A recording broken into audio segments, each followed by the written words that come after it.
let me ask you to give advice. Put on your sage, wise hat and give advice to young people that are looking into this, Sure. into this world and see how they can do the most good. We talked about what is the $1 that can do the most positive improvement to lead to $40, $45, and so on.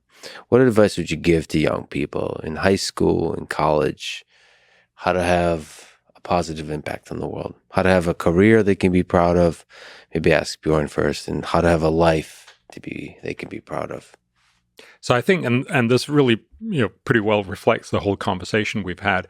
We've got to sort of take the catastrophism out of the climate conversation, and this really matters because a lot of kids literally think that the world is going to end pretty soon, and that obviously makes any other kind of plan meaningless. So first of all, look, you're not going to die. That poster that a lot of kids have, you're going to die from old age, but I'm going to die from climate. No, you're not. Yeah. You're going to die from old age, and you're going to die much older, very likely, right? Yeah. So the reality is the world has improved dramatically, and it's very likely to improve even more. So the baseline is good. This is just, the facts. Then there's still lots and lots of problems.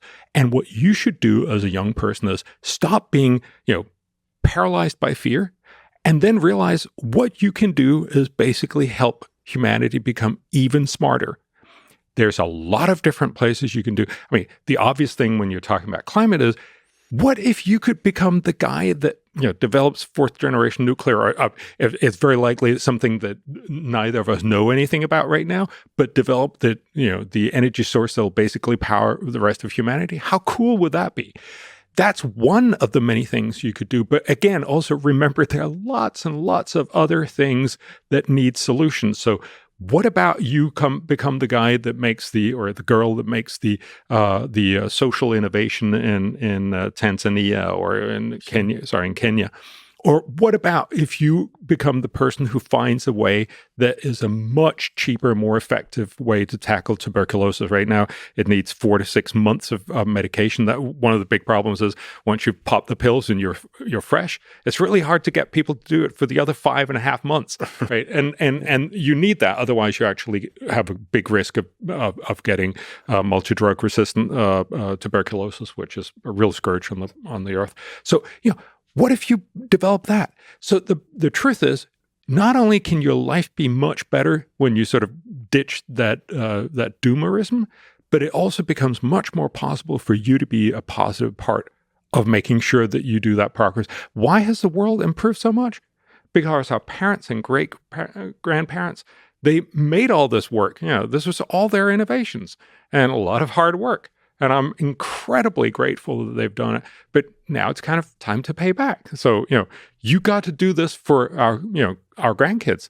You got to make those innovations, make those policy opportunities that'll make the world an even better place. Totally. And to me, there's never been a better time to be effective as a young person, because the internet, connectedness, you can brainstorm with someone in another country just as easily as you can brainstorm with someone down the block. When we were kids, as I said earlier, with my pen pal, was letters taking weeks to come. And so the key properties, ideally, that young people would do well to cultivate are, certainly adaptability, because change is changing. Not just, the rate of change is changing. These layers of change are all piling up on each other. Having an ability to understand the information environment is a fundamental need now that wasn't a need when we were growing up. We read a few newspapers. My dad would turn on the nightly news, and Walter Cronkite would say, "That's the way it is." He would say, "That's the way it is." And that's so not the way the media environment is now. So courses in media literacy should be kind of fundamental parts of curricula from like kindergarten on, or parents can do the same thing. There's a woman at URI, University of Rhode Island, Renee Hobbs, who teaches a course in propaganda literacy. And she said, the history of the word is not bad. Propaganda could be good. It's for the church. Yeah. She did a wonderful chat with me. She laid this out, but understanding when it is propaganda, like the tobacco, there is hopefully a difference between that and that, right? Cigarette ads and journalistically acquired information.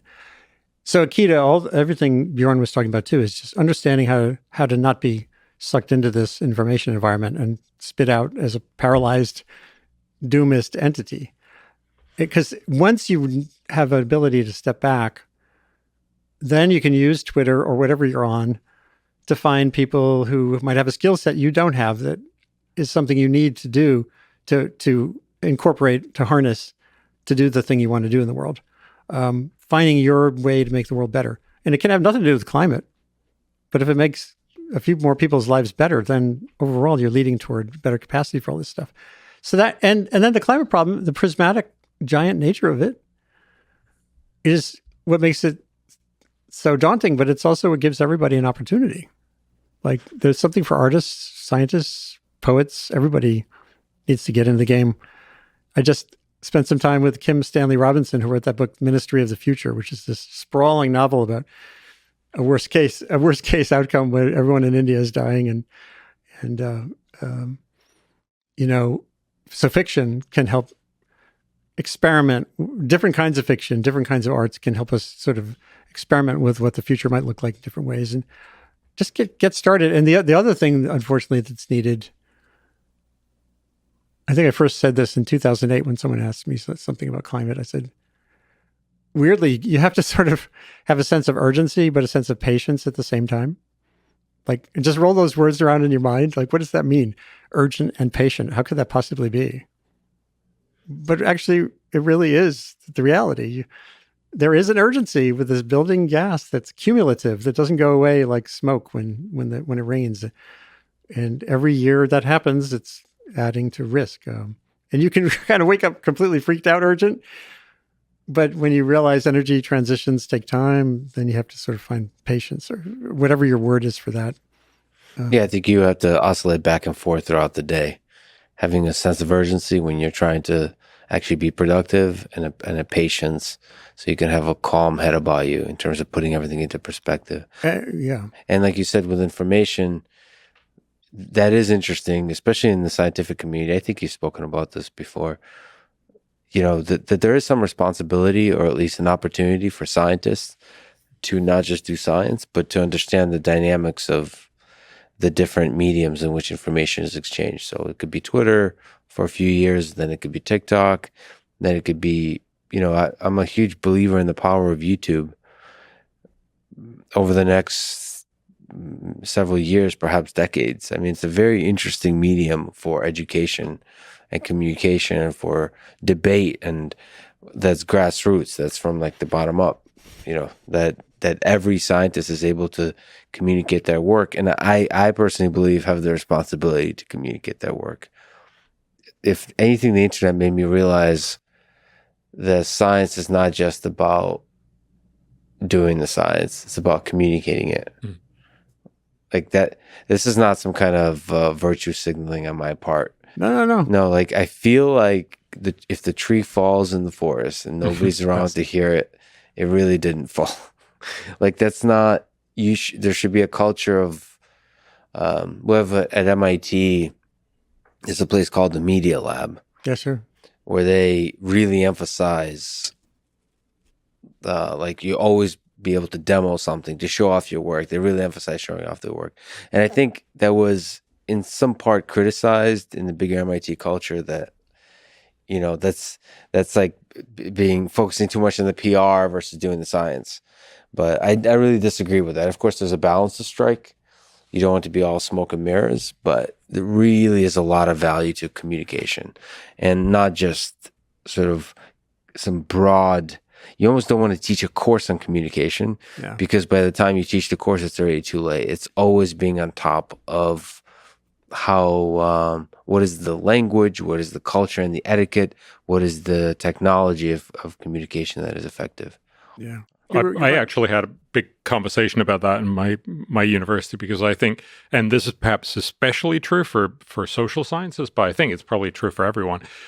Just simply communicating what it is that you've done in research makes it possible for you to sort of get an outsider's perspective and see, did I just go into an incredibly deep, hole Absolutely. that, just 3 other people really care about in the world? Or is this actually something that matters to the world?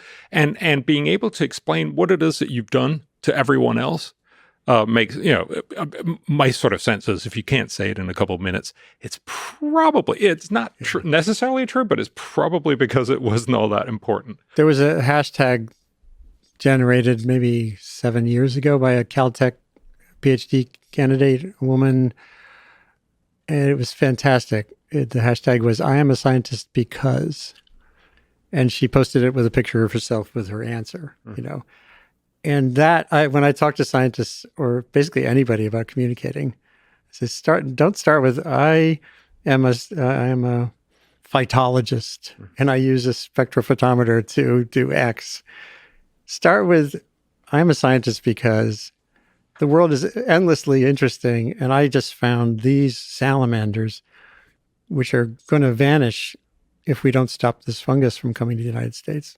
Utterly interesting. And then you've got people hooked. But it's the motivation part, because everyone grew up as a kid, and a kid is basically like a scientist. Wow, what the hell is this? How does this work? So you can connect with people that way.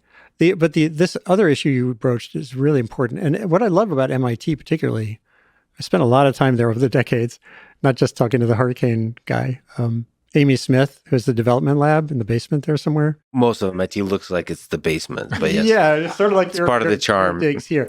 But it's a usability function is part of a lot of that goes on there. It's engineering and science. And it reminds me, in 1997, these 2 very different scientists, Dan Kamen at Berkeley and Michael Dove at Yale, wrote a manifesto. And it was the virtues of mundane science. That's what they called it.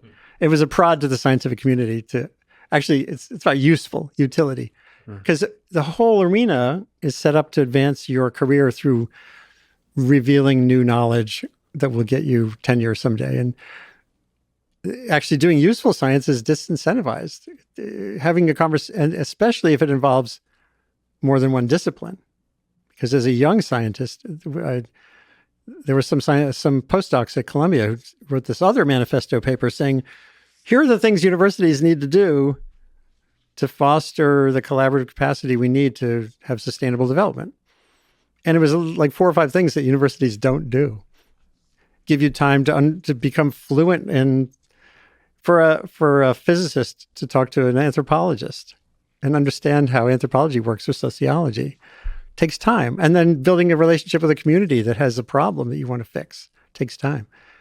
And you do these like quick turnaround papers that get you toward your little micro career goal, but they're not actually getting you what you want in the world. Those are really hard problems going forward. But starting with that idea of usability, what can I do with my skill sets? A lot of great physicists I know are dug in on string theory and stuff, and someone has to dig in on that too. But I'd like to have them pull a little bit of their brain power away to think about some of the practical things Bjørn thinks about too. So the 2 of you have been thinking about some of the biggest questions, which is life here on Earth, the history of life here, the future of life here on Earth, of Earth itself, and how to allocate our resources to alleviate suffering in the world. So let me ask the big question. What do you think is the why of it all? What's the meaning of it? What's the meaning of our life here on Earth?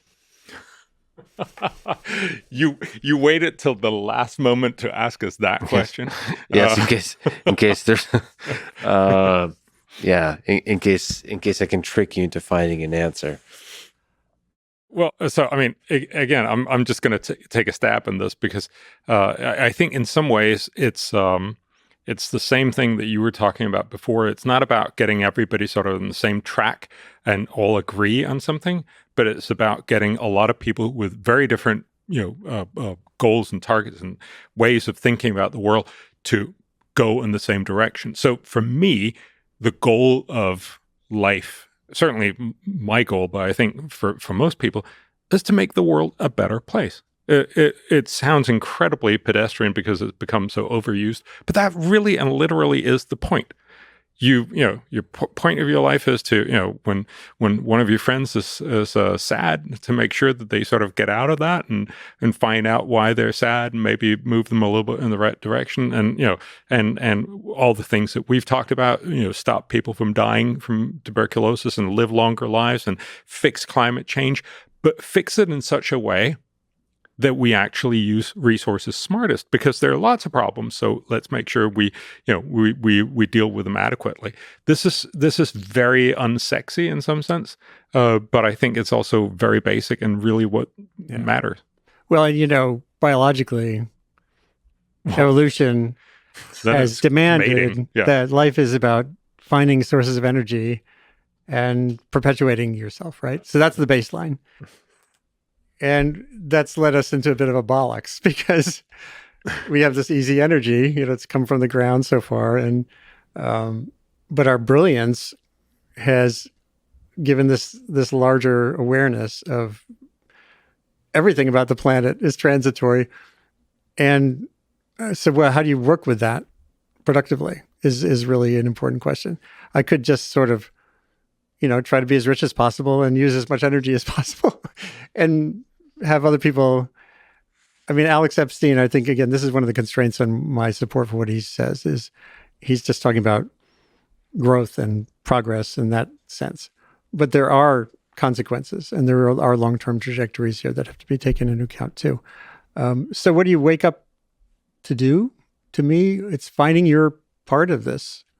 And as Bjorn said, finding a way to pursue and expand betterment. When I was at Pace University for 6 years, and one of the courses I launched there was called Blogging a Better Planet. And it was for grad students mostly in communication. It wasn't an environment, it wasn't like Better Planet, like Save the Climate. But my task for the students was to blog about something they're passionate about, first of all, because you can't do this, just like you can't do your conversations if you don't wake up in the morning wanting to do what you're doing, right? Mm-hmm. You're doing this. I used to call myself a selfish blogger because I was learning every day. I still am. I love this. I would not, my wife laughs. She thinks I work too much, but I'm always like asking those questions, like sustain what? Yeah. So my charge to the students was harness a passion, build a blog, either alone or with others, that notches the world a little bit towards some better outcome. And so there was a musician who did a thing on musicians who used their art for their work for making the world better. Some of it was like music therapy, bands contributing money, whatever. Another one her blog was on comfort food all around the world. And I thought it was my favorite. It was a video series. I think it should be viral, actually. It was like looking at the world, every different cultures. She was in Queens. So every culture, every cuisine is there in Queens, 200 countries, right? Yeah. But she would go and talk to people's moms and have them cook the food of that country. That's their comfort food. I mean, I just love this because we all need to eat. And you're getting this expanded sense of what comfort is by thinking about what other cultures, choose. And that felt like a great course because it was not directive. It was just, it gave them this potential to go forward. I'd love to think they've all gone on to become superstar, whatever is, I don't know. That's the giving, that's the letting go part. Even if one did something special, then that makes me feel job done. And, after I'd been writing about climate for 30 years, 2016-ish, I did a lot of writing about what did I learn, unlearn and stuff. And I had a stroke in 2011, which was interesting. It was the first time I really thought about my brain. You don't think about your brain on a day-to-day basis. But this is my brain telling me, ding, ding, ding, ding, some weird shit's happening. And when I was thinking about confronting climate change, it felt like some of the things I learned about my own existence, I'm going to die, but you don't really absorb that. So is that the first time you kind of that was like my faced first, your mortality? this is really the shit, or at least deep disability, if not death. And that ability is transitory. And I thought about the climate problem. We're not going to solve the global warming problem, at least not in our lifetimes. But you work on making those trajectories sustainable. The end of life, particularly. You work on making sure other people don't get strokes if they can avoid it. In my case, I wrote about it. I was blogging about my stroke while I was having it. I was tweeting about it. There's a funny tweet that's kind of mistyped because, Wow. things weren't Kofifi? working. Yeah. Right. So that's like share your knowledge, share your learning. Yeah. And everyone can do this now, like on whatever platform.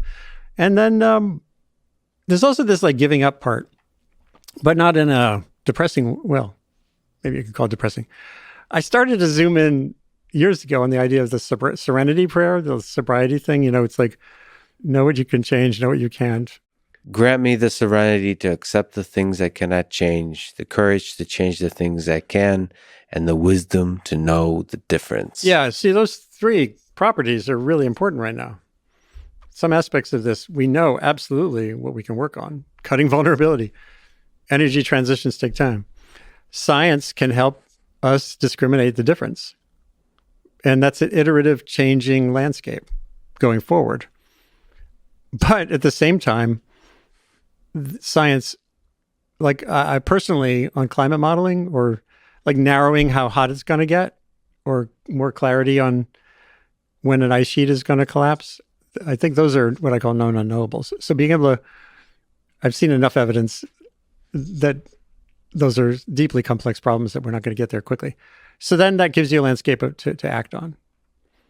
And that, whether you bring God into the mix is irrelevant. It's really know what you can change, know what you can't, and know what that gives you the quality to work on them. And serenity is comfort with that this is transitory, that the human journey, like anyone's individual journey, will have some end. That doesn't mean it has to be near. It doesn't. This Anthropocene that I've been writing about for decades can still be a good Anthropocene, or at least a less bad one in terms of how we get through it. And you're also a musician, so in context, one of my favorite songs of yours, an album, A Very Fine Line. I should mention that with the stroke coming close to death, the lyrics here are quite brilliant, I have to say. Oh, yeah. It's a very fine line between winning and losing. A very fine line between living and dying. A very fine line. By the way, people should listen to this. I can't play this because YouTube will give me trouble. Oh. A very fine line between loving and leaving. Most of your life you spend walking a very fine line. And the rest of the lyrics are just quite brilliant. It is a fine line. Yeah. I'm glad you walked it with me today, gentlemen. You're brilliant, kind, beautiful human beings. Thank you so much for having this quote-unquote debate that was much more about just exploring ideas together. Bjorn, thank you so much. And Andy, thank you so much for talking today. These kinds of extended conversations are the more of it, the better. And finding ways to spread that capacity just to get people out of this win-lose thing is really important. So thanks for what you're doing. Yeah.